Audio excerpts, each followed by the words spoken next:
Dua pelaku penipuan dengan modus jual beli barang elektronik di media sosial ini ditangkap aparat kepolisian Sidrap di daerah wisata Perombean, Kabupaten Nrekang, Sulawesi Selatan.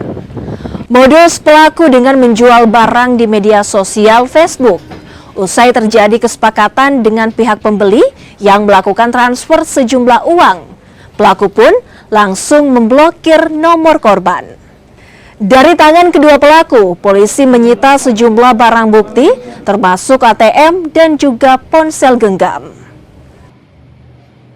Dengan penangkapan dua orang pelaku yang diduga melakukan tindak pidana penipuan dengan menggunakan media elektronik, berawal dari laporan dua orang korban, di mana korban mencari HP melalui Facebook dan kemudian menemukan iPhone 14 Pro Max dengan harga 14 juta, dan kemudian terjadi komunikasi antara korban dengan pelaku, dan setelah korban mengirimkan uang, tiba-tiba WA korban diblokir sehingga mengalami kerugian seharga dengan iPhone yang sudah dikirimkan, yaitu 14 juta.